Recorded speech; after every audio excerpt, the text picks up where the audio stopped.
Un minuto, listo. Pues muy buenos días a todas, a todos. Agradezco la participación de las compañeras, de los compañeros, de las compañeras de Sociología. Esta es una actividad pues en el marco de la materia de Sociología de la Comunidad, con el apoyo, ¿no?, de los compañeros de la red que participan en la Red Iberoamericana de Investigación en Imaginario y Representaciones, la Facultad de Sociología, como anfitrión también, y pues otros invitados que han llegado de otras materias, porque el decano convocó también a algunos estudiantes de metodología de la facultad. Así que sean bienvenidas, sean bienvenidos. Les animo, por favor, a los que, pues, obviamente es voluntario, pero que enciendan sus cámaras para que los profesores Gabriela, pues, y Adolfo puedan verlos en la interacción. A los que, para hacer un poco, como siempre digo, este espacio más ameno y más humano, ¿no? Poder tener una interacción. Pueden hacer en el transcurso, no sé, tenemos el chat por si quieren ir también allí, plantear algunas preguntas. Y sin más, voy a presentar a los dos profesores. La doctora Gabriela Carmona Ochoa es arquitecta por la Facultad de Arquitectura de la Universidad Autónoma de Coahuila, es maestra en diseño arquitectónico por la Facultad de Arquitectura de la Universidad Autónoma de Nuevo León y doctora en Ciudad, Territorio y Sustentabilidad por el Centro Universitario de Arte, Arquitectura y Diseño de la Universidad de Guadalajara. Actualmente está adscrita a la Facultad de Arquitectura de la Universidad Autónoma de Coahuila como profesora investigadora e imparte cátedra a nivel de licenciatura, maestría y en el doctorado en diferentes universidades y centros educativos del sector público y privado. Ha sido coordinadora del posgrado en la Facultad de Arquitectura de la Universidad Autónoma de Coahuila y actualmente es la coordinadora del doctorado en Arquitectura y Urbanismo en la misma universidad. Su principal interés de investigación es la imagen de la ciudad, lo que la ha llevado a indagar sobre diversos modos de representación, particularmente el análisis de ambientes virtuales y las redes sociales, que estos facilitan para su aplicación al estudio de los imaginarios urbanos. Es autor y coautor de más de 25 artículos científicos en revistas nacionales e internacionales, autor y coautor de libros científicos a nivel nacional, árbitro, revisor de artículos de investigación a nivel nacional e internacional, jurado de tesis a nivel nacional, a nivel de licenciatura, maestría y doctorado, evaluador de la convocatoria de becas nacionales del CONACYT, ha dirigido y dirige actualmente diversas tesis a nivel de licenciatura, maestría y doctorado, y es miembro del Sistema Nacional de Investigación del CONACYT Nivel 1 y es profesor con perfil deseable del PRODEP-CEP. Gracias, profesora Gabriela, por acompañarnos hoy. Bienvenida. Gracias. Y también está el doctor Adolfo Narváez Tijerina, quien es doctor en arquitectura por la Universidad Nacional Autónoma de México, profesor titular C de la Universidad Autónoma de Nuevo León, profesor visitante de numerosas universidades en México, Estados Unidos, América Latina y Europa, y ha realizado estancias de investigación en la Universidad de Guadalajara en México, en la Universidad de Mendoza en Argentina, fundador del doctorado en filosofía con orientaciones en arquitectura y asuntos urbanos de la UAN, de la Universidad Autónoma de Nuevo León, fundador en 1996 del Instituto de Investigaciones de Arquitectura y en el 2003 del Cuerpo Académico y Laboratorio de Estudios sobre Diseño. Ha sido distinguido por Asociación Nacional de Universidades e Instituciones de Educación Superior en el 99 por el mejor ensayo sobre temas de educación superior. Y en el 98 y 2001 ganó el premio de investigación de la Universidad Nacional de Nuevo León en Ciencias Sociales y Humanidades. Fue reconocido por su trayectoria por el Consejo Cultural Mundial, con sede en Estocolmo, Suecia, en el año 2007. Es miembro del Sistema Nacional de Investigadores desde el 96, actualmente nivel 3, miembro regular de la Academia Mexicana de Ciencias y miembro de número de la Academia Nacional de Arquitectura desde el 97. Actualmente trabaja en investigaciones sobre complejidad, ciudad e imaginarios urbanos. Se destacan entre sus libros en esta línea de investigación Crónicas de los viajeros de la ciudad, Ciudades difíciles, La morfogénesis de la ciudad, Ciudades inimaginables, La construcción imaginaria de la ciudad, Lo imaginario y sus morfógenos, así como numerosos artículos en revistas científicas importantes en su campo de labor. Pues, profesor Adolfo, muchas gracias por estar, realmente nos honra, ambos nos honran con su presencia. Agradecerles pues que comparta con la Universidad Santo Tomás, con este grupo de estudiantes que tenemos hoy, con los invitados que están de distintos semestres, algunos otros colegas de universidades que nos acompañan. Así que sean bienvenidos. Contarles también a todos que los profesores son los libros, juntos son los autores del libro Etnografía y Etnografía. Pues aquí está el decano Miguel Urra. No sé si, decano, pues nos puede simplemente dar un mensajito. No sé si Sí, estás allí. Felipe. Sí, muchas gracias. Hoy llevo un día así de borrachera digital en 3, 4 reuniones al tiempo, pero en todas hay que intervenir para que parezca que uno está ahí súper pendiente. No, mentira. Esta es de las que sí me gustaría estar. Y estaba diciendo en el chat que yo no me voy a poder quedar todo el rato y hay muchos estudiantes, algunos que están trabajando hoy viernes, saben que es un día que muchas veces se aprovechan para hacer pues trabajos por fuera de la universidad y están pidiendo la grabación. Entonces yo les quería agradecer mucho a los ponentes, ¿no? A Gabriela y... Ay, ahora no veo el nombre. Adolfo, Bueno, Adolfo, Adolfo. y Adolfo, iba a decir Alfonso, que lo veía ahí un poco borroso, porque cuando hay tanta expectativa y tanta gente pide la grabación es porque hay mucho interés sobre el tema, ¿no? En esto de la etnografía, yo creo que hemos tenido algunas tesis en el pregrado, es un tema que nos gusta mucho, pero pues hemos sido probablemente muy empíricos, entonces muy bueno escuchar nuevas voces, escuchar a personas que lo han trabajado en profundidad y seguir aprendiendo. Así que muchas gracias por compartirnos su conocimiento. Agradezco mucho además que dejen de verdad grabar la sesión. Probablemente la subiremos al canal de YouTube de la facultad, que yo creo que ahí se le puede dar muy buena difusión.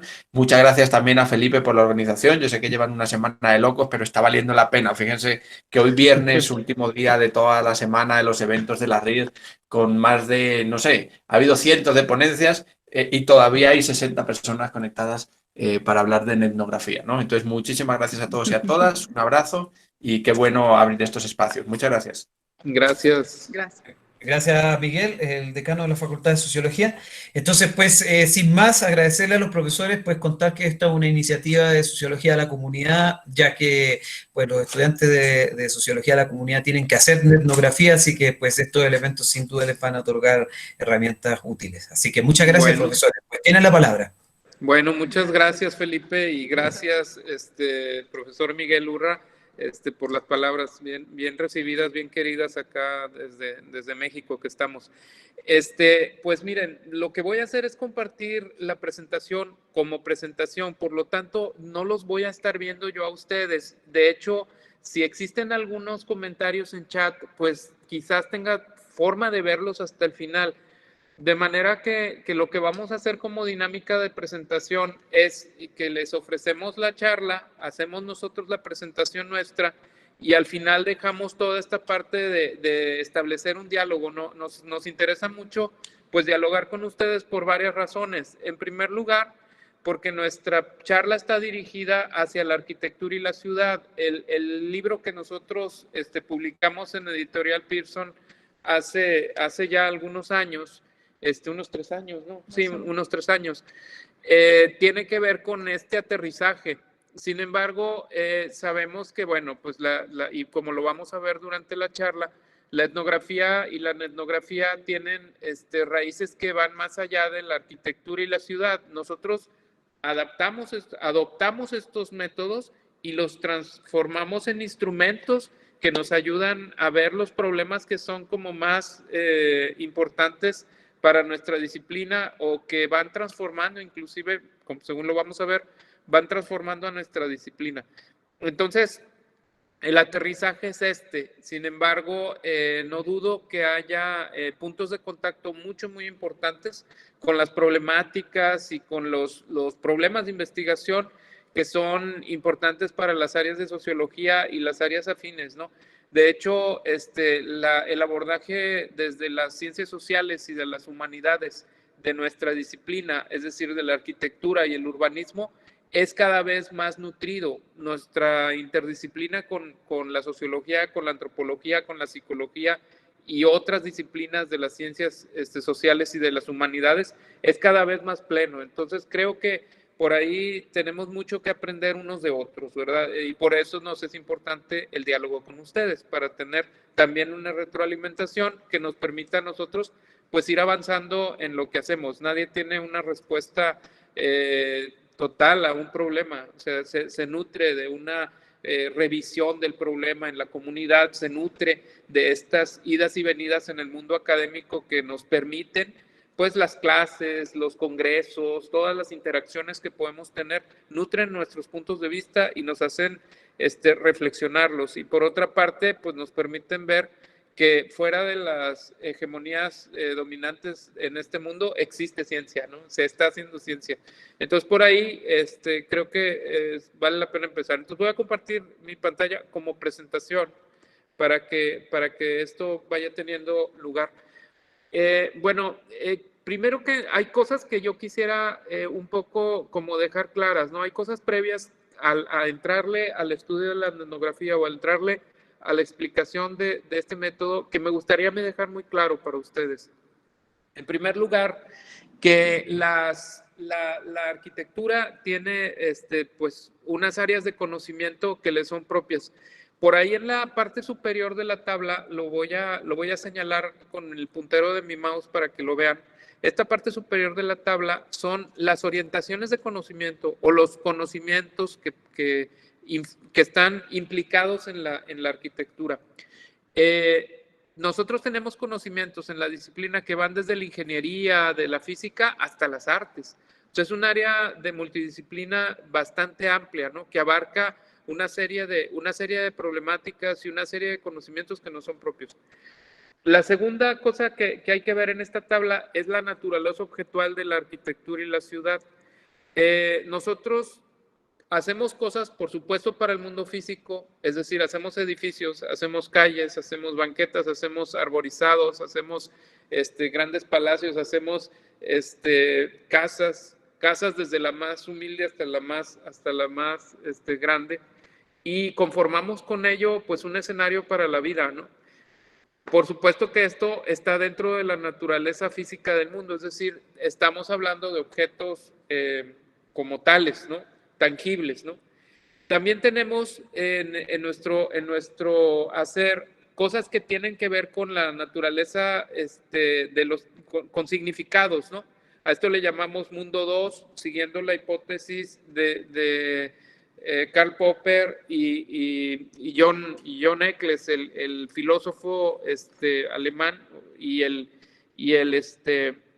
neurocientífico australiano, que juntos exploran las fronteras del yo, ¿no? Que juntos exploran, tienen esto como campo de exploración. Entonces, siguiendo esta lógica de explicación de la naturaleza del mundo, bueno, nosotros pensamos que la naturaleza de la arquitectura pues está subsumida en los significados. Y también el mundo tiene una naturaleza simbólica y de interacciones sociales, o sea, simbólica en el sentido de que hay significados que se generan en el interaccionar de la sociedad. Y estas tres realidades o estas tres formas de ser de los objetos arquitectónicos, que por una parte sí son piedra, por otra parte es una piedra trabajada que significa cosas y por otra parte refleja unos comportamientos sociales, da marco y da información a los marcos, a los comportamientos sociales que tienen lugar en ella, que bueno, entre todas estas, en la grilla que se forma en esta tabla, en esta matriz que se forma en esta tabla, o sea, en cada entrecruzamiento están los métodos de investigación para la exploración de las ciudades y de la arquitectura. Entre todo esto están los métodos. Estos círculos que ven ustedes rellenos, estos círculos que se ven azul totalmente relleno, serían los métodos más usuales de trabajo. De hecho, aquí existen importantes investigaciones o importantes aproximaciones en la metodología de las ciencias que nos dan herramientas y nos dan instrumentos y también nos dan enfoques teóricos para pensar, ¿no?, a nuestra disciplina. Mientras que los círculos que no están rellenos son fronteras de la ciencia. Se trata de fronteras de la ciencia porque estamos hablando de métodos que aún no son plenamente aceptados o que inclusive se encuentran en desarrollo, mientras que las casillas vacías son ausencia de cualquier aproximación. O sea, aquí no se han desarrollado, en estas que estoy señalando con el puntero del ratón, no se han desarrollado métodos. Cuando pensamos en arquitectura y la investigación sobre la arquitectura, pues nos aproximamos a esta zona, que es la naturaleza física del mundo, pero desde la perspectiva de las ciencias sociales, las humanidades y las artes. Aquí es donde hacemos análisis de la forma.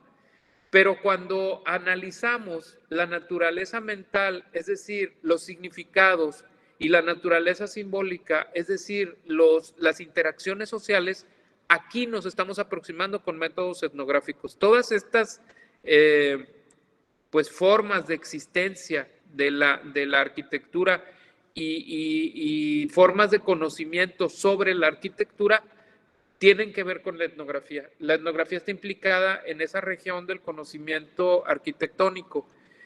Por lo tanto, habría que pensar al método no como una exploración de las formas de la arquitectura. El método es fronterizo, por eso digo que somos bastante interdisciplinarios y crecientemente con las ciencias sociales y las humanidades. El método está pensado sobre todo para desvelar los fenómenos, las interacciones sociales que subyacen a las formas específicas. Ya se ha advertido en el ámbito de la academia, de diferentes academias de estudio de la arquitectura, pues lo difícil de pensar en la arquitectura como algo que es políticamente neutro. O sea, la arquitectura nunca y la ciudad nunca es políticamente neutra. De esto hay ejemplos de sobra, ¿no? Como la propia arquitectura se convierte en un vehículo para la transmisión de ideas del poder omnímodo, por ejemplo, en el planteamiento urbano de la ciudad de Washington, en los Estados Unidos. El Mall Nacional, el National Mall, este espacio que está entre el Monumento a Lincoln y el Capitolio, pues está pensado con su simetría y con su grandiosidad, rodeado de los museos smithsonianos, ustedes lo conocen, está pensado para transmitir una idea de poder omnímodo, ¿no? Tal y como lo estuvo pensado el Foro Romano, ¿no? Que tiene una disposición similar, o como estuvo pensado, aunque como proyecto, gracias a Dios solamente, el proyecto de Alfred Speer para la remodelación de Berlín cuando el triunfo de la arquitectura nazi, ¿no? En este proyecto, la manifestación del poder del Estado es pleno, ¿no? O sea, esto es una arquitectura que asusta, es una arquitectura que aplasta las conciencias. Entonces, pues esto ya ha sido advertido, ¿no? La relación que existe entre los comportamientos y los espacios, ¿no? De esta forma tan cruda como se los estoy diciendo y de maneras absolutamente sutiles, ¿no? Un poco, pues, creo que hay que aterrizar el estudio de los estudios sociales en la disciplina, en la arquitectura, desde este punto de vista. Por otra parte, también creo que es necesario saber que la etnografía que tomamos los arquitectos como una forma de aproximarnos a los fenómenos, al estudio de los fenómenos que acontecen en nuestra disciplina, pues tiene un origen que es hasta cierto punto externo, ¿no? a nuestra disciplina. El método surge de la antropología, ¿no? Que bueno, lo situamos como el surgimiento de la antropología científica, aunque es anterior a esto, por supuesto, y hay antecedentes en los relatos de viajeros. Podríamos remontarnos en esto hasta Herodoto o a Plinio en la época antigua, ¿no?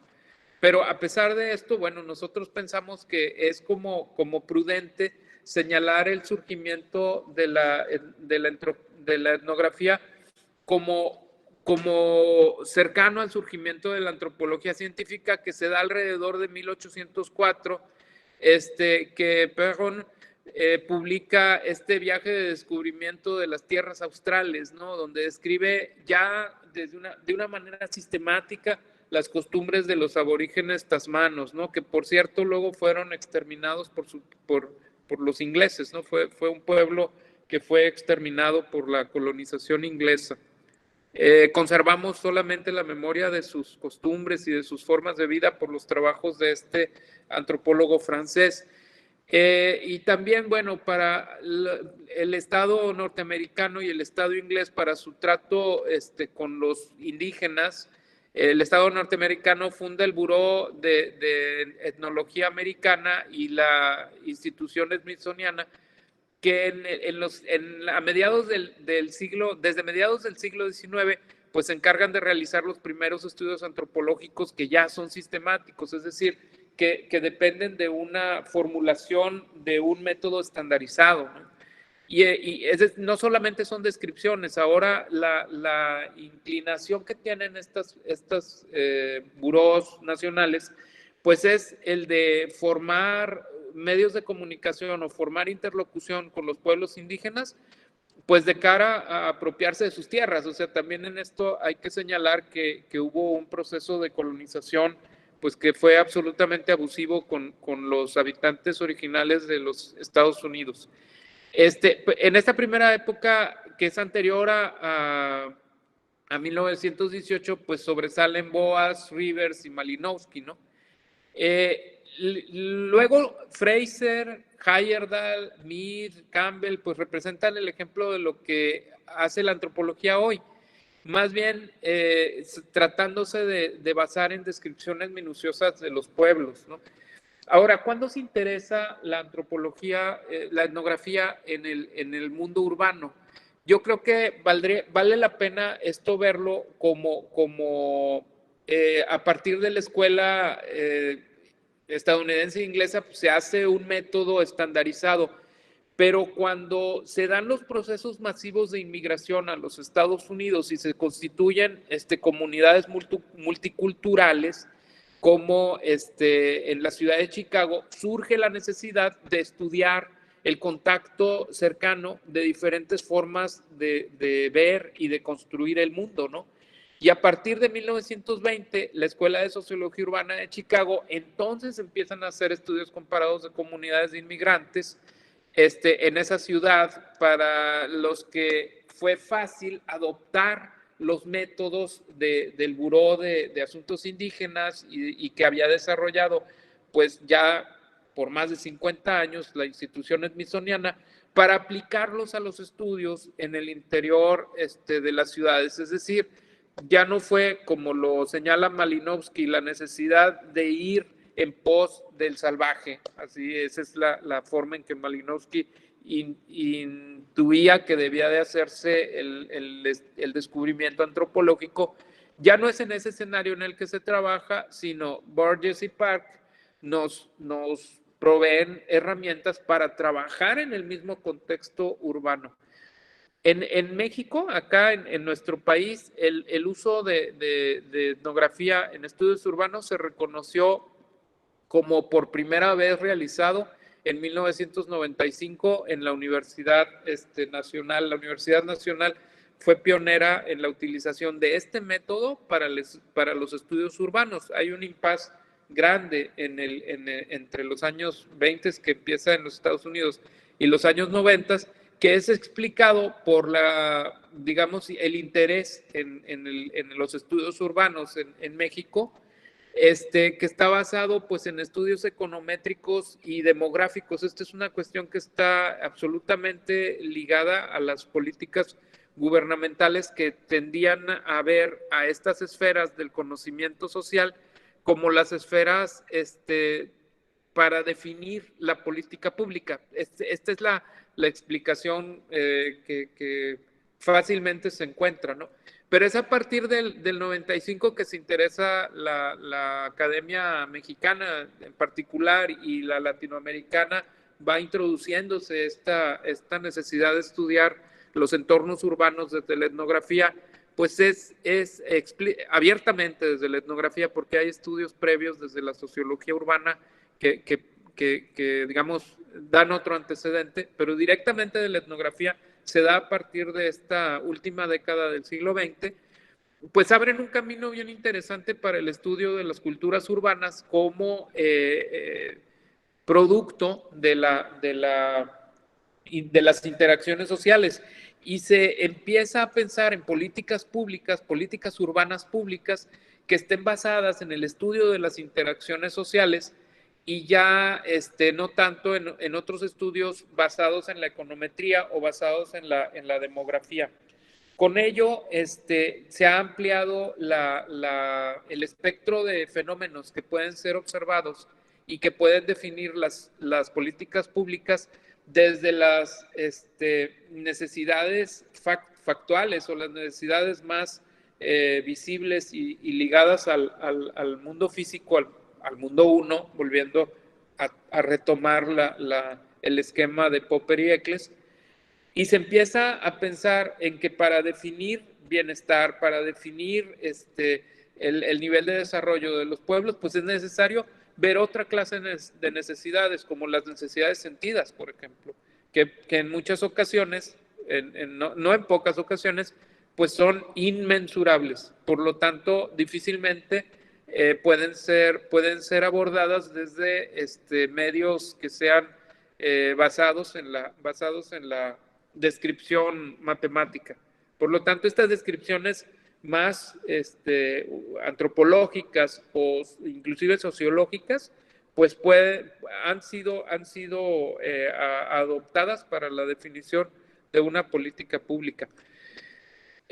Ahora bien, el método aquí, creo que para hacer un resumen de lo que les dije, aquí tenemos toda una línea de tiempo, aquí en la parte inferior de la diapositiva. Sí se alcanza a ver, ¿verdad? Sí, Adolfo, se ve perfecto. Ok, bueno, porque luego la pantalla completa, como está muy pegado al borde, a veces no se ve. Pero tenemos una línea de tiempo que nos va dando los hitos, ¿no? del desarrollo de la etnografía como método. Desde 1800, ¿no? Cuando se empiezan a dar el inicio del siglo XIX, cuando se empiezan a dar los primeros escarceos, mediados del siglo XIX, ya con el marxismo como una perspectiva teórica de arranque para estas visiones, el feminismo en 1870 también como un impulso importante a la revisión de las problemáticas desde la comunidad. Luego, el estructural funcionalismo en 1919, la Escuela de Chicago en el 20, la teoría crítica en 1937, luego el interaccionismo simbólico en el 54, hasta la creación de diversas especialidades, y en los años 70 se da lo que se conoce como la etnometodología, ¿no? Es una revisión a las metodologías basadas en el Buró de Asuntos Indígenas y una actualización de los métodos etnográficos para los estudios urbanos, sobre todo. Esto se da en el ámbito de la teoría del posmodernismo filosófico, es decir, de ubicar en un mismo nivel de jerarquía en cuanto a los estudios a todos los ámbitos culturales y establecer el relativismo cultural como la norma para la observación de los pueblos. Es muy posteriormente a esto que surge la etnografía, a estos fenómenos que estamos describiendo aquí de los años 70, es muy posterior el surgimiento de la etnografía. Por otra parte, y eso lo va a abordar mi compañera Gabriela Carmona, la doctora Gabriela Carmona lo va a abordar en un momento cuando hable ya específicamente del tema. Etimológicamente, pues la etnografía viene de dos términos, ¿no? Etnos y grafía, que el primero se refiere a nación o a pueblo y el segundo a grabar, escribir o dibujar. Puede ser traducido literalmente desde la etimología, pero es traducido como la descripción de un pueblo. Etnografía es un neologismo que introduce otro elemento ahí, que es el de las redes, pero esto, bueno, va a ser abordado un poquito más adelante. Los fenómenos entonces para la arquitectura, o sea, para encuadrarlos como parte de los métodos que nosotros estudiamos, tienen pues dos aspectos que son necesarios, varios aspectos, perdón, que son necesarios recalcar. En primer lugar, los fenómenos que estudiamos poseen una estructura que está definida por límites espaciales. Estoy refiriéndome a los objetivos de los estudios en arquitectura y urbanismo, no necesariamente en general a los objetivos. Sin embargo, se comparten muchos elementos epistémicos entre las aproximaciones etnográficas. O sea, no estamos aislados de la aproximación etnográfica antropológica, ni mucho menos. Compartimos muchos asuntos, pero de esto que les estoy hablando ahorita particularmente son de los fenómenos que están ligados al estudio de las cuestiones urbanas, cuando tenemos como foco el estudio de las cuestiones arquitectónicas y urbanas. Entonces decimos, está definido por límites espaciales, límites temporales y las características que presentan los mismos. Por ejemplo, ritmos, formas, periodicidad, aperiodicidad, ser hechos aislados o insólitos, ser hechos repetitivos, no singulares, ser hechos que son hitos en la comunidad, pero son aislados, ser hechos que son hitos en la comunidad, pero son repetitivos, etcétera, ¿no? Este tipo de límites definen una parte muy importante de los fenómenos que estudiamos a través de la etnografía. Y por otra parte poseen un contenido. O sea, por una parte poseen estructura, pero por otra parte poseen un contenido. Este contenido está definido fundamentalmente a través de los comportamientos humanos en los lugares. O sea, fundamentalmente el contenido de un determinado significado está relacionado con los comportamientos humanos en los lugares. Los significados que asignan las personas a estos comportamientos también son importantes. Es decir, la etnografía no es una visión desde afuera del fenómeno, es una visión que existe desde dentro del fenómeno, desde dentro de la comunidad y desde las categorías constitutivas del significado social en la comunidad es que se construye. No es un método invasivo, es un método constructivo y es un método que a través de la construcción de significado es que provee información. No es un método que deduzca los contenidos de significado desde la visión exterior. Es un método que fundamentalmente está basado en en entrar en la comunidad y a partir de entrar en la comunidad formar este método. También está basado en las representaciones que se realizan, ¿no? Es importante, junto con los significados, estudiar las correlaciones de estos significados con las representaciones que se están construyendo. Por lo tanto, una visión ética se antoja como necesaria, ¿no? Una visión desde la ética se antoja como necesaria porque ¿cuáles son los límites de la actuación del etnógrafo, ¿no? Cuando hace un estudio en comunidad y cuáles son sus límites de intercambio con la comunidad, qué tan objetivo es el conocimiento que produce el etnógrafo, qué tan subjetivo es este conocimiento, qué tan constructivo o qué tan enumerativo se convierte. Esas son cuestiones que debemos estar constantemente revisando cuando nos aproximamos desde la etnografía al estudio de las comunidades.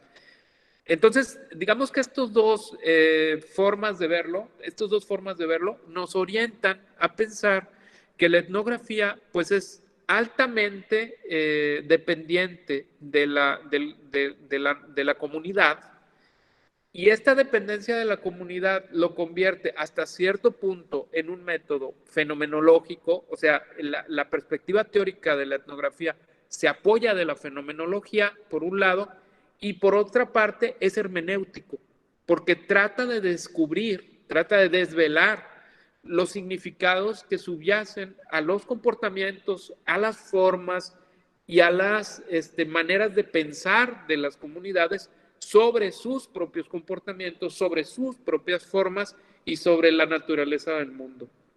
Es un método muy, muy interesante que nos ayuda mucho a desvelar esta otra parte de la problemática urbana que les comentaba, pues ahora es una parte importante en la definición de políticas públicas, que es la de los problemas sentidos. O sea, los problemas sentidos se vuelven una cuestión importante para definir las cosas. Simplemente en México, ahora estamos en esta crisis que se nos ha venido encima y que ha sido descrita tantas veces y publicitada tanto por los medios. Esta crisis económica ha sido puesto en la esfera de lo público, ¿no? En la arena pública, ha sido puesto por el mismo presidente y sus ministros, ha sido puesto el hecho de redefinir el desarrollo, ¿no?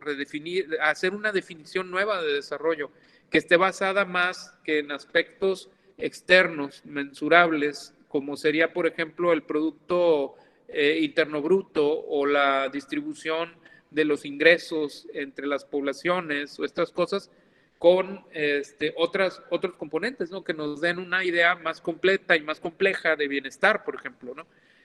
Con esto no estoy haciendo una apología del gobierno de ninguna manera, pero esto está pasando, o sea, esto está puesto ya en la esfera de lo público y está siendo como incorporado a la planeación de la política pública este encuentro con los elementos más intangibles y más sensibles de estas problemáticas. La complejidad está arribando a la arena de la definición de las políticas públicas. Eso es muy interesante.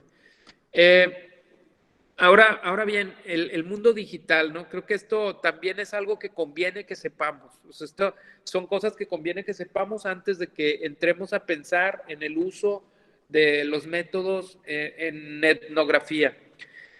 Bueno, tenemos una población que al día de ayer, yo creo, porque esto no es del día de hoy, es de 7.750 millones de personas, ¿no? 7.750 millones de seres humanos habitamos el mundo con un nivel de urbanización del 55%, ya rebasamos la mitad de los que somos habitantes urbanos, de los que no son habitantes urbanos. De estos 7.750, 5.190 millones de personas utilizan teléfonos celulares, lo que significa una penetración en el uso de teléfonos celulares del 67%. Es decir, que la urbanización no explica completamente el uso de teléfonos celulares, porque hay más personas que usan teléfonos celulares que personas urbanizadas en el mundo. Hay usuarios de Internet, son 4.540 millones de personas, es decir, esto es una penetración del 59%, y hay 3.800 millones de personas que utilizan redes sociales. O sea, las interacciones humanas, esto nos dice una cosa muy interesante, que es crucial para lo que vamos a ver y que va a discutir la doctora Gabriela en un momento. Las interacciones sociales se están dando en el mundo real, pero crecientemente, o sea, hay una penetración del 49%, estas interacciones sociales se están dando en el mundo virtual. O sea, unas cosas se dan en la realidad real y otras cosas se dan en la realidad virtual. ¿Desde qué punto, no? Bueno, 4.540 millones de personas utilizan en el mundo el Internet. Esto significa el 59% de la población mundial, o sea, más, como les decía, más gente que usa Internet que la gente urbanizada, es decir, no es un fenómeno exclusivamente urbano, sí mayoritariamente urbano, pero no exclusivamente. Esto es un escenario que se mueve, ¿no? Con el tiempo, a un ritmo grande, porque se mueve al 7% de la población mundial, que año con año se acumula, o sea, este es un crecimiento anual, año con año se acumula al crecimiento. El último año, entre 2019 y 2020, fueron 298 millones de personas que empezaron a utilizar el Internet. Ahora, estas interacciones sociales en promedio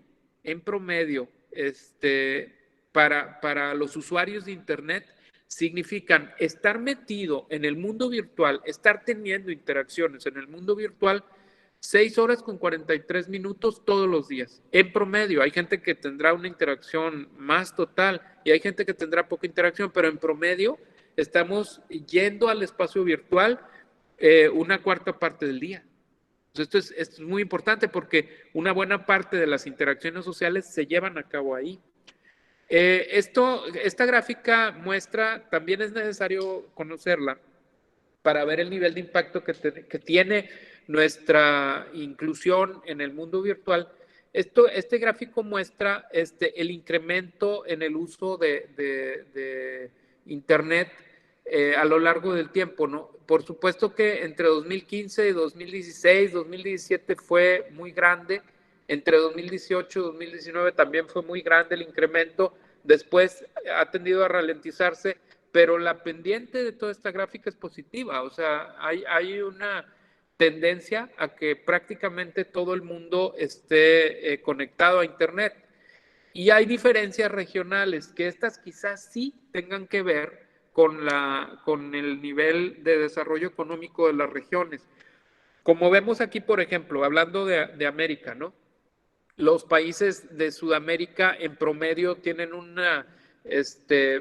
pues un 72% de su población conectada a Internet, mientras que en América Central es el 66% y Norteamérica, solamente considerando Estados Unidos y Canadá, es el 88%, ¿no?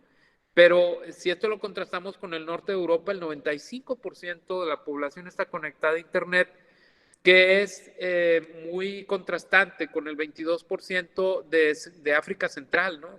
Con las repúblicas del África Central, que constituyen pues de los países menos penetrados, África Central y el este de África, menos penetrados por Internet, donde la gente pues se encuentra más en interacciones en el mundo real objetivo que en el mundo virtual, ¿no? Después también vale la pena conocer nuestra posición con respecto al uso de Internet en el mundo, ¿no? Como les decía, pues nosotros más o menos tenemos una misma, nosotros digo México y Colombia, una misma pues nivel de penetración del Internet. Estamos hablando del 69% de nuestra población conectada. Pero si nos comparamos con los Emiratos Árabes Unidos, que tienen el 99% de su gente conectada, pues hay todavía una distancia entre nosotros, ¿no? Podemos distinguir aquí varios grupos, ¿no? El grupo de los países europeos más desarrollados y de países de Medio Oriente más desarrollados se encontrarían en el primer grupo, inclusive, incluyendo en esto a Japón y a Hong Kong. Mientras que tenemos una parte media de la gráfica, en donde estarían países como los Estados Unidos, como Israel, como Italia, como Rusia, tenemos una parte medio baja de la tabla en donde estaríamos nosotros, estaría Brasil, por ejemplo, estaría México, Colombia, las Filipinas, Marruecos, y por debajo de la media mundial, que es esta barra blanca que ven aquí, pues estarían estos países que se enumeran aquí. Es interesante que 4 de los 5 países que aparecen debajo de la media mundial sean países africanos. Ahora bien, ¿qué implicaciones tiene esto? Fíjense, es muy interesante porque lejos de ser etnografía en sí, nosotros hemos utilizado los resultados de estos estudios, los hemos utilizado para nuestra propia investigación. Este artículo fue publicado por la Asociación de Ciencias Psicológicas de los Estados Unidos. Es pues basada en la investigación de este investigador postdoctoral en ese tiempo de la Universidad de Pensilvania, Johannes Eichstätt, que habla sobre la relación que existe entre el uso del lenguaje con los niveles de sanidad de una población. Lo que hizo Eichstätt fue establecer un estudio de los significados de los contenidos de las palabras no dichas en redes sociales durante un determinado periodo de tiempo. Él utilizó Twitter para hacer este estudio en diferentes condados de una región de los Estados Unidos y establecía que había una correlación sumamente significativa entre lo que se decía en las redes sociales y el riesgo de enfermedad coronaria.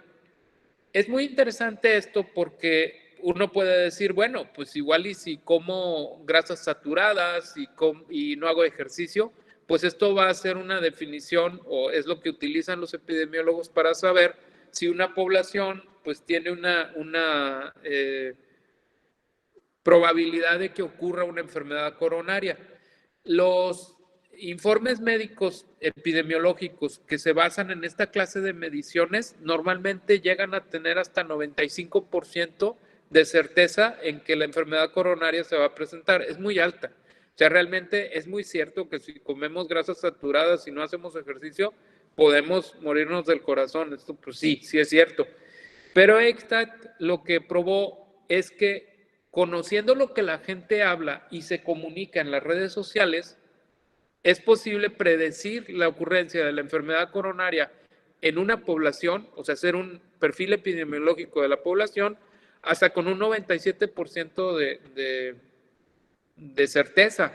Aumentar 2 puntos porcentuales en la certeza es tremendo, porque nos implica esto, pues la necesidad de estudiar estas interacciones en los medios virtuales para poder predecir cosas en el mundo real. O sea, esto que sucede en los medios virtuales y que, como decíamos unas diapositivas antes, se gastan 6 horas diarias, ¿no? En promedio de cada usuario de Internet en estar allá adentro, pues tiene un reflejo o tiene una repercusión en el mundo real, que bueno, este es un ejemplo de ello. Otro ejemplo es la creación de motores de predicción epidemiológica basados en la búsqueda de información. Este fue pues un artefacto, ¿no? Que generó un alumno de posgrado y un profesor del Tecnológico de Monterrey, la segunda universidad en importancia de nuestro país en términos de su ranking en nuestro país, generan este artefacto, ¿no? El artefacto lo que hace es medir la ocurrencia de búsquedas en el buscador Google, la ocurrencia de búsquedas de ciertas cuestiones. Y estas cuestiones se aterrizaron a la sintomatología del Zika, con lo que se podía predecir geolocalizando estas búsquedas, porque estas búsquedas normalmente quedan geolocalizadas por el propio buscador y son visibles en Google Trends, que es la plataforma de Google que se encarga de establecer la medición de las tendencias de búsqueda. Bueno, esta geolocalización de las búsquedas ayuda ahorita a nuestro gobierno, al gobierno mexicano, a la Secretaría de Salud, a determinar dónde existen brotes epidémicos. Se ha utilizado esto para el coronavirus y esto establece, con la búsqueda de síntomas por Internet, establece dónde puede haber un brote epidémico y la importancia de ese brote en términos del número de gentes que pueden estar infectados, con lo que puede muy fácilmente o puede deducirse la localización geográfica de un determinado brote, lo cual sabemos ahorita por nuestra experiencia con esta pandemia, pues que es importante a la hora de dar cierre, ¿no? a un evento de diseminación de la enfermedad. Pues cedo la palabra a mi compañera, la doctora Gabriela Carmona, para pasar a otra fase aquí del curso. Sí, gracias, doctor. Bueno, ahora yo les voy a platicar cómo hemos implementado pues este método, ¿no? de etnografía en asuntos urbanos. ¿Cómo nos dimos cuenta? Bueno, supimos aquí en esta gráfica, vemos un origen que era, bueno, el invento, ¿no? del Internet, una nueva tecnología que generó una nueva forma de comunicarnos y pues, como dice Castel, pues una sociedad de la información, ¿no? Entonces, después de la sociedad de la información, pues, ¿qué se manifestó con todo esto? Entre muchas otras cosas que nos trajo la sociedad de la información, pues fueron esto, ¿no? Las redes sociales virtuales, unas nuevas formas de comunicar y un nuevo lugar, al que le llamamos ciberespacio. Entonces, como, bueno, preocupados por los asuntos urbanos, nos dimos cuenta que en estas redes sociales virtuales se generaba mucha información, que había mucha información que las personas dejamos consciente o a veces inconscientemente, ¿no? En mensajes de texto, en nuestras páginas de Facebook, de Twitter, con imágenes, a veces solamente texto, pero información al fin. Y toda esta información pues era ideal para nosotros como investigadores para poder analizar desde el imaginario urbano, desde los imaginarios, pues esta información y aplicarla, ¿no? A problemas y a dar solución a asuntos de la ciudad. Bueno, entonces, este es un resumen más o menos de lo que acabo de decir. Que tenemos los imaginarios urbanos. Por otro lado, tenemos la virtualización que nos generó las redes sociales virtuales. Y bueno, ¿cuál fue la herramienta para poder unir estos dos, el imaginario y las redes sociales y toda esta información que se generaba?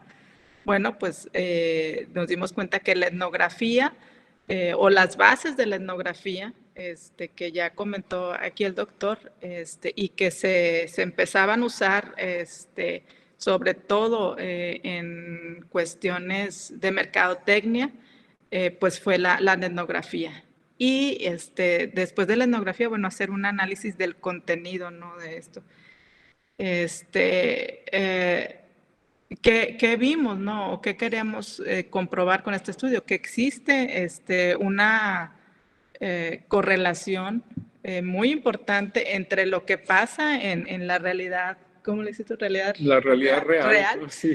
Sí, y lo virtual. O sea, son ya dos mundos, dos realidades que están penetradas, ¿no? Que es una dualidad, ya no la podemos a veces separar. Lo que ocurre en la realidad real se ve inmediatamente reflejado en comentarios, en sucesos, en lo virtual. Y también si hay opiniones en lo virtual, se refleja también pues en lo urbano, en nuestra realidad. Entonces se está nutriendo, ¿no? Completamente ambas cosas. Una forma, bueno, de tratar de entender esto también es con estos tres mundos que explicaba el doctor de Eccles y Popper, y ubicando en estos tres mundos, pues, a los imaginarios urbanos en el del lado izquierdo. Tenemos, bueno, estos tres mundos ubicados y dónde podíamos ubicar al imaginario urbano. Entonces, yo lo interpreté como que el imaginario urbano podemos ubicarlo en el mundo 2, en el mundo mental, y en el mundo 3, en el mundo de la cultura. Y con una cinta de Moebius, pues este imaginario traspasa las redes sociales, traspasa todo lo que hay en una ciudad, se convierte en objetos, pero esos objetos vuelven y nutren otra vez al imaginario. Y así está en constante movimiento, ¿no? Es una parte intangible y otra parte tangible. Pero sabemos también que existe otra realidad, otro espacio, y bueno, también ubicamos y vemos que lo intangible se vuelve más grande, que también en esos dos mundos, en el mental y la cultura, están los imaginarios, pero que hay un ciberespacio y que hay redes sociales virtuales, que ahora ya no es una ciudad, sino que es un espacio virtual, ¿no? En el que convivimos, que sí hay una parte física que necesitamos, como es la computadora o el mismo internet, el módem, pero que también se va nutriendo. Y bueno, y nosotros, o sea, las personas, la sociedad de la información, estamos constantemente en el tercer gráfico, estamos constantemente saltando de un mundo a otro, a veces a los dos al mismo tiempo. Nos mandan un WhatsApp, estamos contestando, estamos conviviendo con la familia, contestamos y estamos conviviendo y esas dos partes ya casi no se pueden separar o se pueden dividir.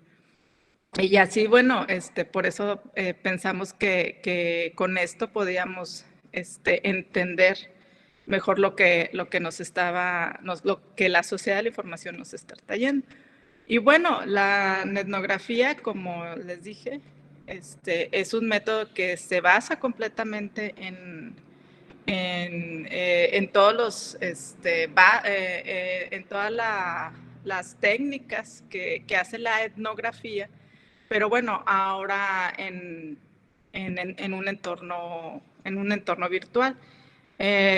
La etnografía se empezó a usar más o menos en 1995, unos investigadores, Newman y Sandusky, norteamericanos ellos, hacían etnografía, pero quisieron continuar la comunicación pues de su investigación, ¿no? con la información que tenían, con los actores con los que habían hecho etnografía, y pues la continuaron por medios electrónicos. Entonces, desde el 95 se empieza a usar, pero es Cosinets desde el 2008, que él empieza a utilizar la etnografía, pero en asuntos más de mercadotecnia y de venta, y empieza a hacer investigación. Y bueno, dice que este método es una posibilidad muy grande de información, ¿no? en este mundo virtual.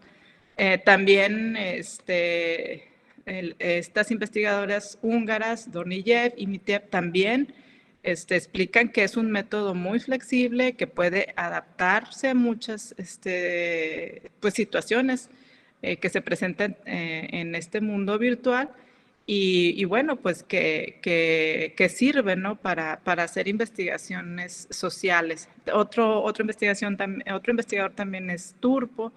En el 2008 también habla de estas posibilidades. Y bueno, nosotros aprovechamos esta técnica para adoptarla, ¿no? Y como una forma de hacer investigación en la ciudad, ¿no? Lo primero que hicimos, bueno, les voy a explicar algunos casos que pudimos aplicar en esta investigación. Y bueno, lo primero que hicimos fue pues conocer a los internautas, ¿no? Y entonces se hicieron algunas entrevistas a personas así que usaban mucho las redes sociales, y pues a ver qué entendían, ¿no? O sea, qué sentían y qué pretendían con esta nueva tecnología, y cómo era su experiencia, ¿no? en todas estas, en esta nueva forma de comunicación. Después, yo en mi propia red, en Facebook, hicimos pues recolectar datos, ¿no? Y empezar a ver cómo se comportaba mi red en Facebook, y empezamos a ver la descripción, cómo era el espacio, cómo eran las personas, qué escribían, o sea, cómo se organizaban, si había nodos, había personas, ahora se les llama influencer, cómo se describían ellos mismos, ¿no? A través en Facebook fue donde hicimos esa investigación. El siguiente paso o el otro caso que hicimos fue aprovechando un hashtag que salió aquí en la ciudad de Monterrey. Aquí nos dicen regios, regiomontanos en esta ciudad. Y entonces el hashtag nos explicaba, ¿no?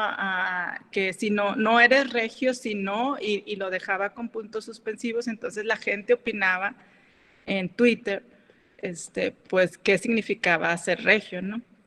Y entonces se hizo esa investigación y se detectó a partir de, bueno, este hashtag surgió en el aniversario de la fundación de la ciudad y entonces hubo una gran participación. Entonces, bueno, pues hicimos la recolección de los tweets y lo que hicimos fue recolectar todos aquellos que hablaban sobre la ciudad o con temas de la ciudad o hacían referencia a la ciudad, con lo cual pudimos detectar también cuáles eran los hitos o cuáles eran las personas que estaban más conectadas, en qué zonas de la ciudad, según pues sí, lo que hacían referencia en sus comentarios, ¿no? que habían dejado en esta red. Otro caso en el que nos dimos a la tarea de investigar es, por ejemplo, pedirle a una persona que hiciera un recorrido virtual en Google Maps de un sitio a otro exactamente, ¿no? En la Ciudad de México esto lo hicimos. Él tenía que hacer un recorrido del punto A al punto B, pero lo hizo primero con la aplicación de Google Maps, reconociendo las calles, haciendo el recorrido virtual, ¿no? Desde un punto de vista que podía haber una perspectiva, ¿no? de la ciudad, de las calles y todo, hasta llegar al punto indicado.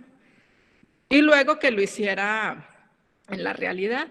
Y entonces, y después que nos explicara qué había sentido. Y bueno, sí, nos explicó esta persona que fue muy fácil hacer ese recorrido, pero sí encontramos también algunas fallas de que, bueno, la persona al hacer el recorrido en el sentido contrario, al volver al punto de origen, esta persona era ya de noche y entonces el Google Maps no le presentó nunca escenas nocturnas, entonces sí hubo un poco de confusión.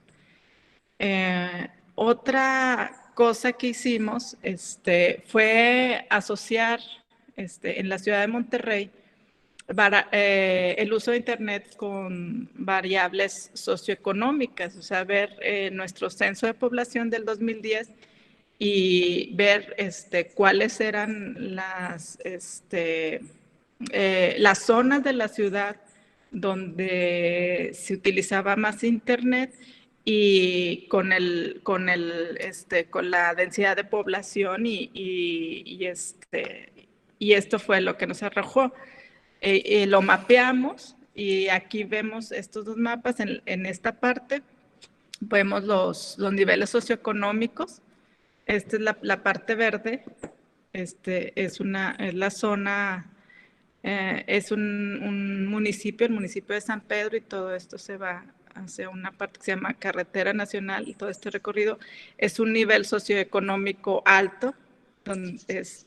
Y vemos acá el uso de Internet, con servicio de Internet, y vemos también que bueno, pues es que es en esta zona, en la misma zona, es donde la gente está más conectada, ¿no? Es el mismo, se hace la correlación muy significativa, ¿no? De que las personas que tienen un alto nivel socioeconómico, claro, pues son los que tienen mejor conexión, y esto también nos da pauta para entender quiénes son las personas que están alimentando la información en Internet, quién la está usando más, quién sube más fotografías, quién hace más comentarios.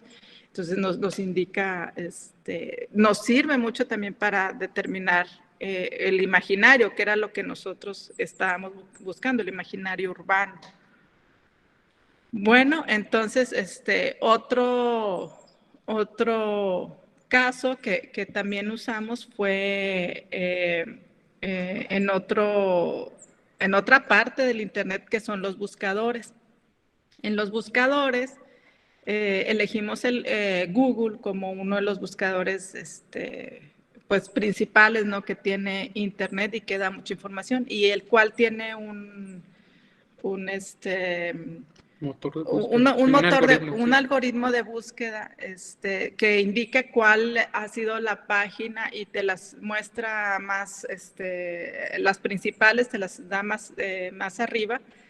Y entonces tú puedes con eso pues intuir que con ese buscador, con sabes quiénes son los que qué páginas han buscado más las personas y cuáles han tenido acceso y cuál es la información más importante que se ha visto. Entonces, bueno, buscando el imaginario de la ciudad de Monterrey, tecleamos así solamente Monterrey, Nuevo León, y nos arrojó una serie de imágenes, ¿no? Entonces hicimos un análisis primero de las imágenes que nos mandó en pantalla, que nos mostró en pantalla, las primeras 25, o sea, las primeras 3 líneas, no nos fuimos más hacia abajo. Esas era el Google lo que nos indicaba que eran las más buscadas. Entonces, como un collage de esas imágenes, hicimos un estudio con una metodología de María Caso para analizar esas imágenes, pero también escogimos, no escogimos, sino que de esas imágenes que analizamos, fuimos una por una viendo desde qué página web salía o correspondía. Y en esa página web hicimos también análisis de contenido, o sea, buscamos la información que arrojaba escrita, ya no en imágenes, sino escrita, esa página, y entonces hicimos ahí un análisis de contenido y entonces estábamos nosotros triangulando la información, lo que nos decía Twitter con No Eres Regio, lo que nos decía las imágenes, lo que nos decía el contenido de cada página, y empezamos a triangular y pues a obtener el imaginario, ¿no? Lo que nosotros queríamos. Esto también es otra forma de hacer etnografía. Esto nos invitaron a participar en un proyecto de l'INMO d'Utram, era un proyecto de un nuevo sistema de movilidad que se quería implementar en la ciudad de Guadalajara, acá en México. Y entonces nos dieron a la tarea de usar este proceso o esta aplicación de la etnografía para saber si podía este nuevo proyecto o este nuevo modo de movilidad pues ser aceptado por la población. Entonces, es otra forma también. Nos dimos a la tarea de generar redes en Facebook, en Twitter, en varias plataformas, y ahí empezar a platicar sobre este proyecto. Y fue impresionante, nos dimos cuenta que la gente comunica mucho. O sea, a veces, en ocasiones no tienen mucha idea ni siquiera del tema, pero simplemente por ser ciudadanos o por participar y dar una opinión de lo que significa este nuevo modo de transporte, si está contento con el que existe, si no, si le parecería bueno, ¿no?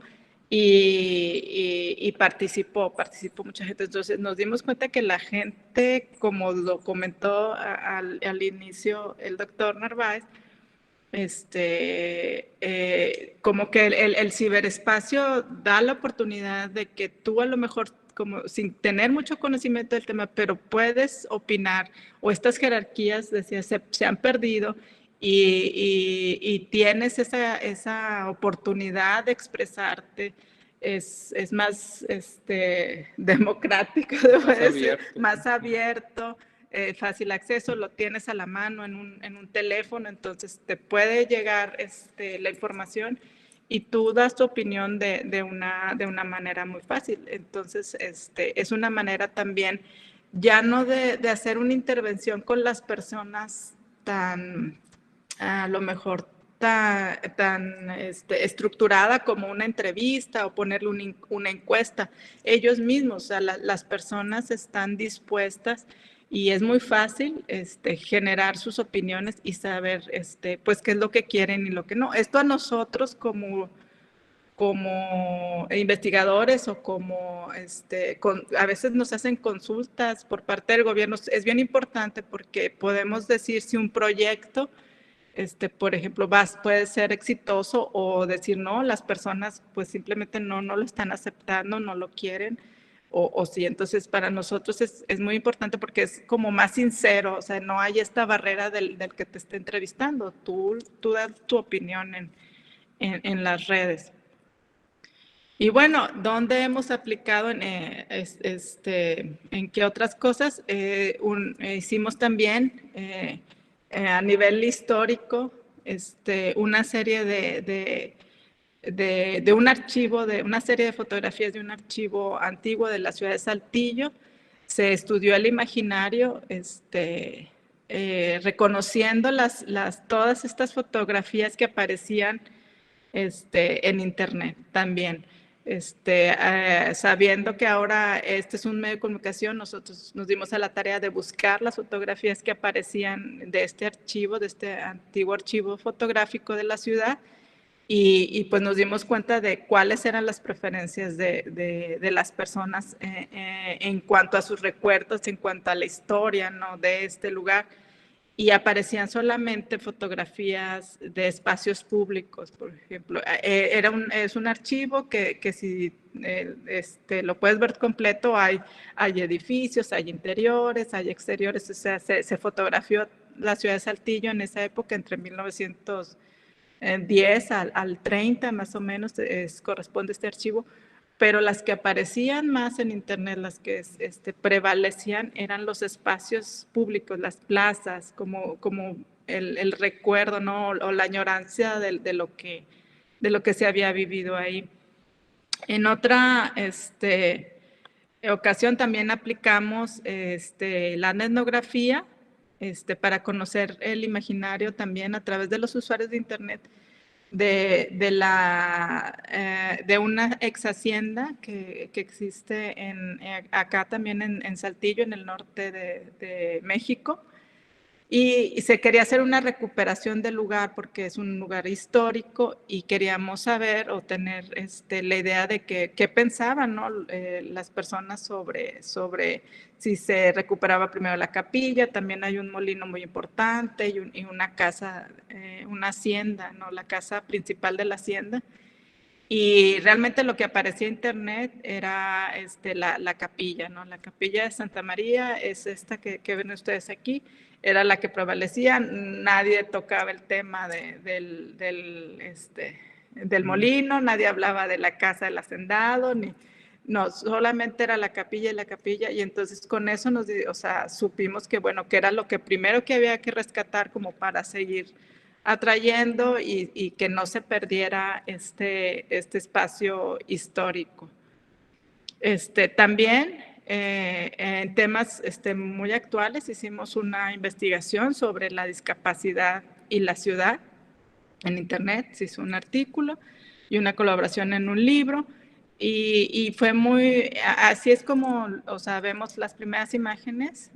De aquí hicimos el estudio también como un collage, y luego nos fuimos de cada imagen en cada página web y haciendo un análisis de contenido. Y fue sí muy, muy sorprendente. Bueno, primero pusimos solamente la palabra ciudad, y las fotografías que nos lanzaba Google eran fotografías de ciudades, pues de las principales ciudades del mundo: París, Nueva York, todo muy colorido, muy bonitas.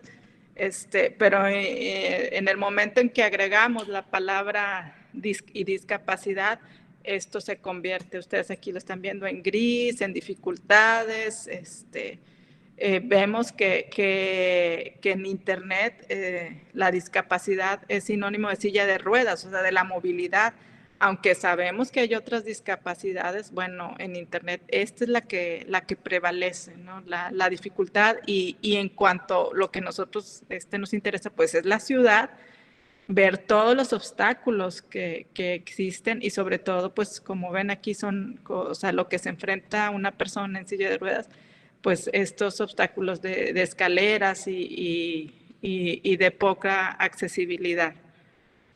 Donde también hicimos algo sobre la segregación digital.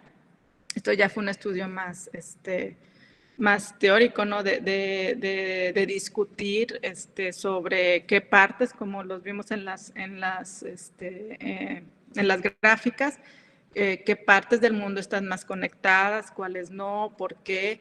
Aquí está la fotografía de un niño que está haciendo su tarea en una de estas Mac Store, o sea, unas tiendas de venta de artículos donde él no tiene acceso a internet, pero necesita hacer su tarea y bueno, pues ahí hay internet libre y pues bueno, va y usa incluso las tablets y los aparatos para poder hacer su tarea escolar. Eso fue antes de la pandemia. No me imagino ahora cómo están haciendo muchas familias que tenemos varios miembros y que todos juntos necesitamos, ¿no? El internet y la comunicación. Y bueno, con esto de la segregación digital, pues sí, nos dimos cuenta que los países están haciendo también muchos esfuerzos por tener y por entrar a esta competencia de conexión, ¿verdad? Y los que estamos segregados, pues sí, en muchas ocasiones, pues es difícil tener acceso a los datos y bueno. Otro estudio que ahorita se los va a explicar muy a detalle el doctor Narváez fue un estudio que se realizó en la Colonia Independencia, aquí en la ciudad de Monterrey, sobre un proyecto que pretende hacerse en esta zona de la ciudad. Bueno, no les explico más porque ahorita se los van a dar a detalle. Y por último, lo que está yo así ahorita investigando, todavía aterrizando y leyendo y empapándome, es sobre esta parte de los videojuegos. Ya hay algo avanzado, como ustedes lo saben, somos arquitectos y estamos viendo esta posibilidad, ¿no? de entrar al mundo virtual como profesionistas en el diseño de las ciudades, porque todos los videojuegos tienen necesitan un espacio donde desarrollarse. Y se han diseñado, las ciudades que se han diseñado y muchas veces no han sido diseñadas por arquitectos, son copias de ciudades antiguas o mundos ficticios también, o unen el ambiente de varias ciudades. Hay un juego que une la ciudad de Los Ángeles, Las Vegas y no sé si, no recuerdo la otra ciudad. Y ahí se desarrolla el videojuego, pero realmente no han sido arquitectos. Entonces estamos viendo como una alternativa en nuestro desarrollo. Y como, bueno, ambos somos maestros, pues estamos estudiando la posibilidad de hacer cambios en los planes de estudio de nuestra carrera y promoviendo esto porque pues el arquitecto también puede intervenir y sabemos la importancia que tiene el hecho de que un niño o jóvenes o incluso adultos también que estamos mucho tiempo conectados en el mundo virtual y esto se va a traspasar al mundo real. Entonces lo que vemos en el mundo virtual como las ciudades en estos videojuegos, cómo son incluyentes, no son incluyentes, son agresivas, o sea, hacia las mujeres, cómo es el diseño de estos videojuegos, de estas ciudades dentro de los videojuegos, porque esto se va a traspasar también y va a llegar de algún modo a nuestra realidad. Entonces, sí queremos empezar a intervenir porque no han sido tomadas en cuenta por expertos o diseñadores y viendo lo que puede suceder en un futuro. Esto, bueno, hasta aquí termina mi participación. Dejo a mi esposo, sí, al doctor Narváez, para que les explique lo que continúa de este caso muy específico donde se hizo una etnografía aquí en Nuevo León. Bueno, ¿cómo estamos? ¿Vamos bien? ¿Se está entendiendo? Sí, Estamos, está perfecto, Adolfo. Solamente indicar que pues, la mayoría de los compañeros a la una tienen otras clases. está bien, pero ya vamos a acabar, no te preocupes. Era para ver Sí, si alcanzábamos a dejar un... estamos acabando porque es muy rápido esto. Como decía la doctora Carmona, esto nos implicó una aproximación bien interesante desde la etnografía y creo que pues estas últimas diapositivas sirven para estudiar la manera en que segmentamos la información y el uso de los diferentes recursos para hacer esta investigación. Rápidamente lo explico. Lo que se intentaba hacer, bueno, estos son dos planos históricos de la ciudad de Monterrey. Aquí ya en 1894 aparece al sur de la ciudad de Monterrey lo que se conoce ahora como la Colonia Independencia. Aquí en el plano de 1901 es visible las cuadras que están ya construidas y las partes que todavía forman parte del proyecto, ¿no?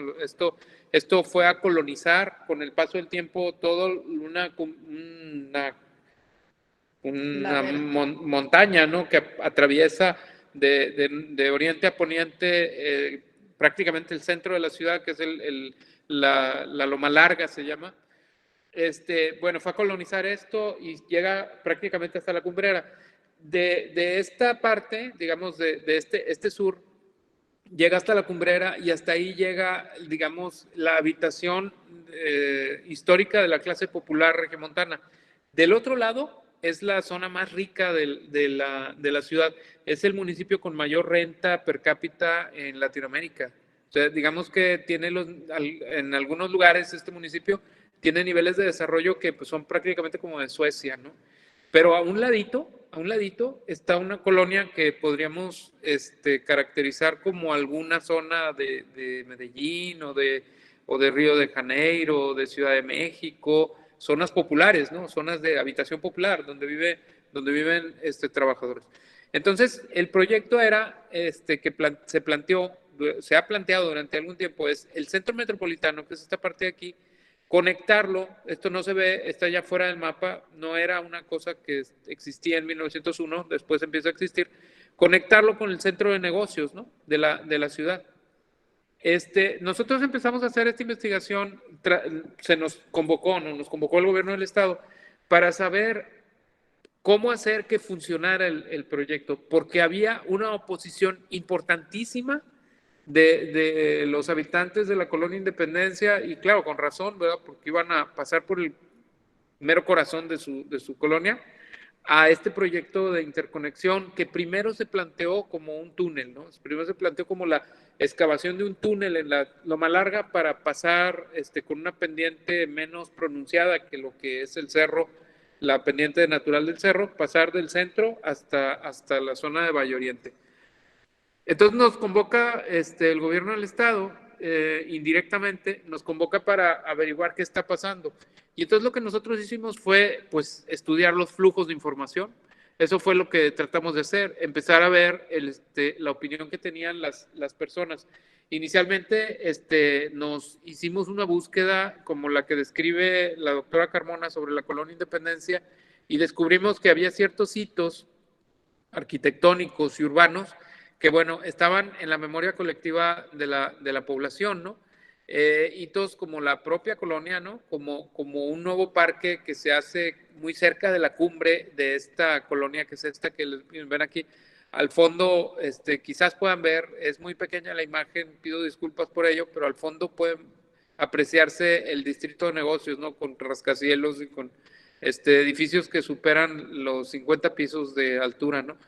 Y al interior de la colonia, bueno, estos hitos arquitectónicos, hitos históricos, que algunos permanecen y algunos otros no. Al mismo tiempo, una segmentación importante de las gentes entre la antigüedad, que fueron los obreros canteros que llegan a esta parte de la ciudad, y lo moderno, que es lo que le denominan la cultura colombiana referida concretamente, que es gente no de Colombia, pero es gente que disfruta de la música colombiana de una manera muy especial. Hay una película muy nueva en Netflix, ¿no? Que habla sobre esta cultura. Creo que vale la pena que si quieren conocer esta parte, esta expresión esta colonia, vale la pena verla. Una población que está ligada a la presencia del santuario de Nuestra Señora de Guadalupe. Es un santuario que, bueno, forma parte de la red de santuarios en el país, que tienen como epicentro la Basílica de Nuestra Señora de Guadalupe en la Ciudad de México, en donde se venera a la Virgen María de Guadalupe, una aparición de 1531 de la Virgen en el Cerro de Tepeyac, que, bueno, forma un culto alrededor, un culto muy importante alrededor de la figura de la Virgen en el país, y que se reproduce en Monterrey, pero justamente en este barrio. Es muy interesante esto porque, al igual que la Virgen, todos ahí son inmigrantes. O sea, al igual que la Virgen de Guadalupe, todos ahí es un núcleo de inmigración, porque ciertamente existen vírgenes locales. Está la Virgen del Roble, que también es una aparición en la ciudad de Monterrey, pero la mayor veneración se da ahí. Entonces, prácticamente ha ganado, le ganó a las otras vírgenes, porque prácticamente ha ganado una serie de adeptos, al grado de que en diciembre, cercano al día 12 de diciembre, que es el día del aniversario donde se celebra pues la fiesta de la Virgen, hay unas semanas en donde se llena la colonia de peregrinos que vienen de toda la ciudad, y hay un culto interno, o un cuidado alrededor de la Virgen muy importante, que está, pues, obviamente, cuyo centro es la iglesia. Por otra parte, hay un grupo importantísimo de artistas de arte y artistas urbanos que se dan en esta colonia. O sea, es la habitación, es el lugar en el que se encuentran talleres de importantes artistas de nuestra ciudad, inclusive de México, ¿no? Acabamos de perder un artista de Celso Piña, ¿no? Que es un acordeonista importante. Y aquí hay talleres de pintores, etcétera, etcétera. Además de que es el asiento de una buena parte de los movimientos de izquierda de la ciudad, y unos movimientos que están profundamente conectados en el país, y bueno, es muy importante esta colonia. Entonces lo que hicimos fue como establecer utilizar un instrumento, ¿no?, de investigación, que son las nubes de semánticas, ¿no?, o las redes semánticas naturales. Lo que hicimos fue trabajar la información que se mueve alrededor de ciertos aspectos de la colonia. Bueno, conociendo esta segmentación social y conociendo los elementos urbanos importantes para ser analizados, empezamos a segmentar la información.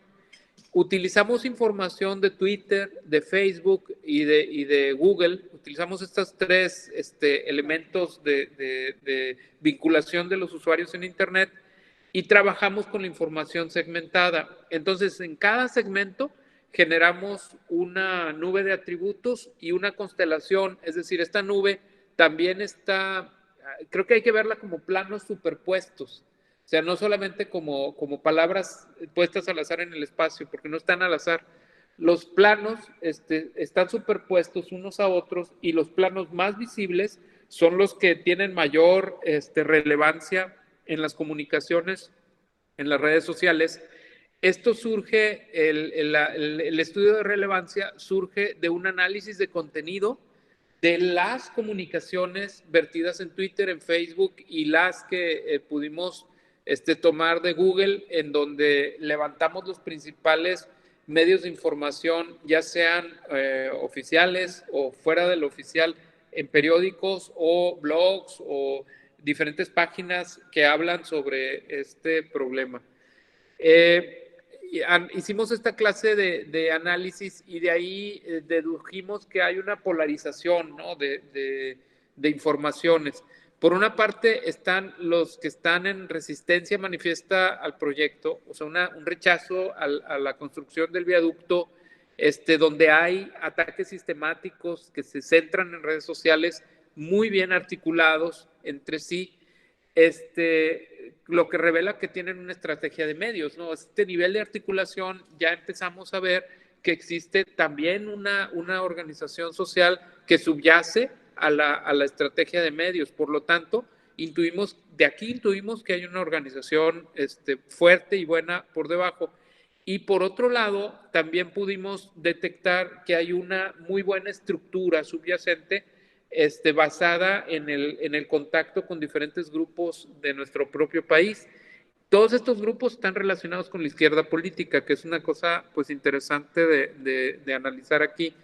Y mientras que los habitantes de San Pedro, o sea, la gente que ha trabajado este tema en San Pedro, pues sus opiniones son desarticuladas. O sea, San Pedro es la parte rica, ¿no? Para que se entienda, porque yo lo estoy diciendo como si fueran de aquí, pero no conocen totalmente la geografía de aquí, ¿no? Entonces, para contextualizarlo, San Pedro es la parte rica. Entonces, estos habitantes de esta parte rica emiten opiniones que son desarticulados, que no están dirigidos, que son carentes de contenido político explícito, aunque ningún discurso es políticamente neutro. Y estas representaciones pues tienden a calificar esta conexión como algo funcional, eminentemente, mientras que las calificaciones de la gente de Independencia, que es la parte popular de este entrejuego del proyecto, lo ven más como un asunto de invasión a su modo de vida. También nos fuimos a ver los personajes que se meten en los discursos que analizamos, y encontramos personajes principales, ¿no? Que estos personajes principales pues tienen que ver con los gobernantes, con algunos gobernantes que han promovido el proyecto y que tienen pues son vistos de una determinada manera, son marcados semánticamente de una determinada manera, en muy buena medida negativa. O sea, lo que encontramos fue que hay un rechazo a la actividad del gobierno que es muy, muy importante. Uno de los principales, Mauricio Fernández, le dedicamos una vista cercana, o sea, hicimos un rastreo de su papel en este proyecto, y descubrimos pues que tiene una liga muy fuerte con los vecinos de San Pedro, y esto lo desconecta de las personas que viven en la Independencia. Entonces genera una polarización importante en las opiniones en la colonia. O sea, su pura presencia en la promoción o en la historia de este proyecto ya genera una polarización de las personas, ¿no? Y bueno, en términos de los fines, ¿no? De conseguir esta interconexión, nos dimos cuenta que la gente no es pero para nada ingenua. O sea, la gente de la Colonia Independencia está realmente bien articulada, bien informada, y no es para nada ingenua. O sea, se sabe y se ve claramente que este es un proyecto inmobiliario, y que este proyecto inmobiliario está ligado a la presencia de ciertos actores principales en la economía local, que hacen que este proyecto funcione. Por otra parte, este proyecto tendía a juntar la macroplaza, que es el centro del poder político en la ciudad, con el Parque Rufino Tamayo, que es el corazón de la zona rica, ¿no? De la zona de negocios, del centro de negocios de la ciudad. Y la correlación que existe entre la Colonia Independencia y el Parque de Rufino Tamayo, vimos que era muy compleja. O sea, la mayor importancia que otorga la gente está siempre del lado de Monterrey. Ese es el primer plano, el lado de Monterrey, mientras que el lado de San Pedro es un segundo plano.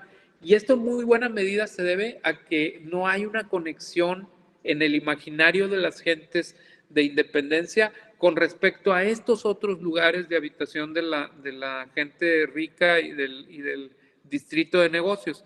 Esto habla de una importante segmentación socioespacial en la ciudad. Esto fue uno de los elementos que nos dieron más certeza de que esta segmentación pues, se manifiesta también en el imaginario. Es decir, nuestro imaginario de la ciudad está segmentado absolutamente por una cuestión que tiene, pues que es en este caso socioeconómico. La otra parte que estudiamos fue los flujos de información entre las juntas de vecinos. Y aquí encontramos diferencias importantes entre lo que sucede en la Independencia, las juntas de vecinos de la Independencia, y lo que sucede del otro lado del cerro, entre las juntas de vecinos de las partes por donde va, de las partes habitacionales por donde va a pasar el viaducto.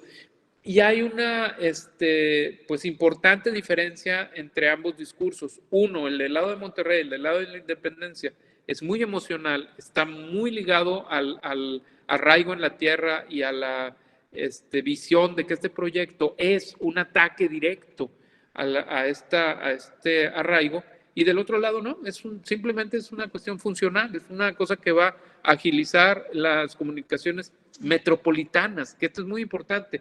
Mientras que de un lado se ve como un problema local, del otro lado es un asunto metropolitano que difícilmente se conecta a la esfera de lo local.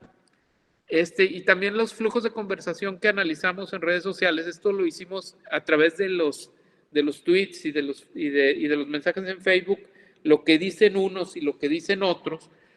Nos dimos cuenta que las preocupaciones de un lado y de otro del proyecto son muy diferentes. Estamos hablando de dos clases, de dos formas de ver un mismo problema que son diametralmente opuestas, ¿no? También hicimos análisis de flujos de conversaciones en las redes sociales de San Pedro, ¿no? Ellos, en alguna muy buena medida, y esto es una cosa que es interesante en este problema, están de acuerdo con lo que dicen la gente de la Colonia Independencia y creen que sería mejor hacer comunicaciones subterráneas, por ejemplo, hacer un viaducto que no fuera transitado por automóviles, sino que fuera un metro, un transporte subterráneo que no tocara o que tocara parcialmente a la colonia, salvo en las estaciones. Y esto pues difícilmente es tomado en cuenta por el gobierno. Entonces, bueno, de aquí dedujimos una serie de puntos. No los voy a leer, no me voy a referir a estos porque esto está tomado directamente de lo que entregamos a la gente con la que trabajamos en el gobierno del estado, para hacer el diagnóstico, ¿no? Realmente, pues de lo que encontramos es que el proyecto como estaba planteado hasta ese momento, es sumamente deficiente, ¿no? Es aparte bastante, ¿cómo lo puedo decir? Como no toma en cuenta, ¿no?, la opinión de la gente, y transgrede bastante bueno, para empezar, transgrede derechos, ¿no? Porque hay derechos entre la gente que pues no pueden ser atropellados de esa manera, que como se pretende hacer, pero además es muy insensible, esa es la palabra que quería decir. Es un proyecto muy insensible a las necesidades y a las manifestaciones, porque se han manifestado mucho, de las personas de esta colonia popular en la ciudad. Por lo tanto, esta insensibilidad se nota, ¿no? O sea, la gente está protestando frente al gobierno por esto.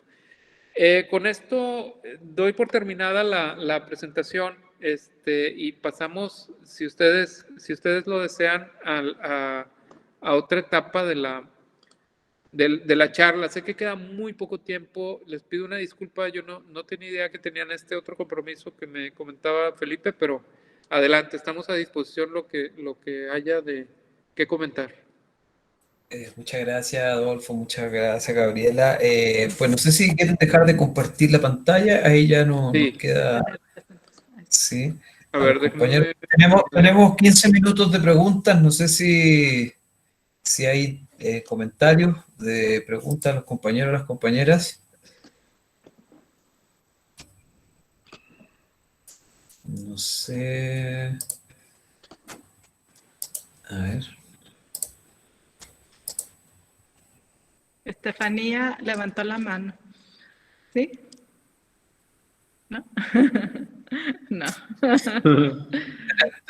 Tenemos un silencio sepulcral en la sala. Pero es que están reflexionando. Yo así lo veo. Están buscando en el repertorio. Sí. Yo tengo una pregunta. Laura. Pues primero agradecerles a ustedes por la presentación, muy interesante todo. Y pues a mí siempre me ha causado un poco de curiosidad sobre la etnografía y en este caso sobre pues la etnografía, lo que es la ética de la investigación. Ustedes mencionaban un poco sobre los límites y la objetividad de pues la persona que está analizando contenidos por internet. Entonces yo quería preguntar un poco sobre el tema del consentimiento informado, cómo se analizarían esos temas cuando estamos hablando en redes. Sí, pues mira, es un asunto bien interesante, sobre todo ahora en el momento en que nos enfrentamos a problemas como el que se suscitó con Cambridge Analytica, ¿no? O sea, tenemos la certeza ya de que la información que circula por redes sociales es utilizada pues por políticos, ¿no? Para fines de hacerse del poder, pues. Eso lo sabemos. Y por otra parte, que existen robots, que los famosos bots, que generan contenido que mueve al diálogo, mueve la opinión pública en un cierto sentido, ¿no? Entonces, esto lo sabemos. Por lo tanto, bueno, lo que hacemos nosotros es tratar de descartar estos bots. Una de las cosas que hacemos, te voy a decir lo que hacemos técnicamente. Lo que hacemos es contratar, hemos hecho en otras investigaciones, contratar el servicio de información de Twitter para que nos den, o sea, que nos vendan, eso nos lo venden, flujos de información entre las personas, que son flujos públicos, o sea, nunca compramos flujos privados porque esto, pues, es antiético, ¿no? O sea, necesitaríamos el permiso informado de la persona para utilizarlo. Entonces, primero, lo que usamos es información pública. Es decir, esta que está en el perfil público y es posible ver por todos, ¿no? Entonces compramos esta información y hacemos un rastreo de los principales, digamos, ubicamos a los grupos, a los principales, a los generadores de opinión y de ahí vamos discriminando, o vamos haciendo una compartimentación analítica de los diversos componentes de esta red, ¿no? Los núcleos principales los investigamos en detalle y estos informadores principales, algunos son robots y esos se descartan. O sea, automáticamente lo descartamos porque aquí hay una manipulación del medio. Entonces, bueno, pues eso lo descartamos. Ciertamente hacemos análisis de los flujos de información manipuladores porque nos da la idea en el momento que se está dando el nivel de influencia, o sea,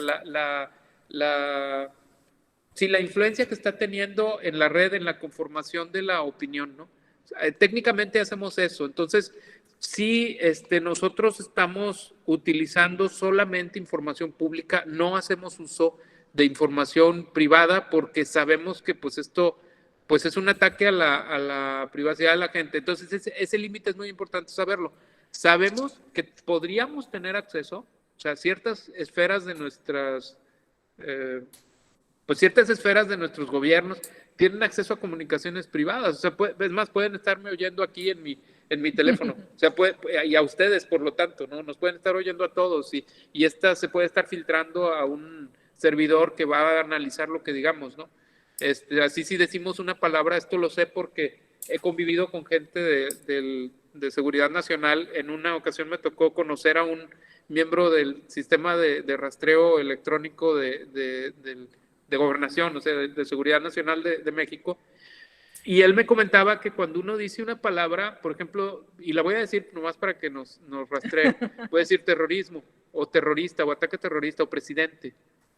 Si lo digo, ya se prende una alarma en el sistema de rastreo e inmediatamente hay una persona observándote y grabando lo que estás diciendo.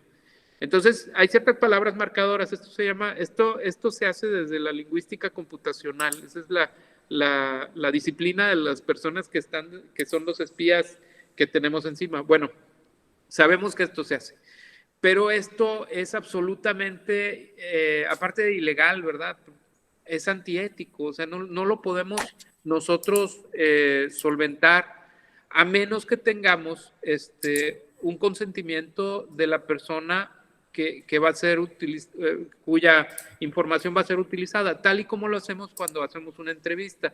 Y también cuando hacemos una entrevista en la vida real, nosotros en nuestro informe de la entrevista omitimos el nombre de la persona que estamos entrevistando para cuidar su privacidad, así como también los datos periféricos, ¿no? Los datos con los que puedes inferir de quién se trata, por eso se puede deducir de una conversación, también los omitimos para cuidar sobre todo la privacidad de las personas. Esto es la manera en que procedemos. Las fotografías también. Sí. Se eliminan fotografías, o sea, nada que nos dé una referencia de dónde salieron. Sí. Muchas gracias. Pues no sé si hay algún otro comentario, alguna pregunta. Está medio tímido el grupo, o es que quedó todo muy claro. Por ahí estoy viendo gente hasta de México, ya vi algunos. Hay varios ahí. Hay varios compañeros hasta de México, sí. Sí, ahí está Chuy Fitch y Gerardo Vázquez, ahí los vi aparecer. ¿Sí? Sí, ahí están. Okay. Aprovechamos, no sé, los últimos minutos. No sé si hay algún otro comentario, pregunta.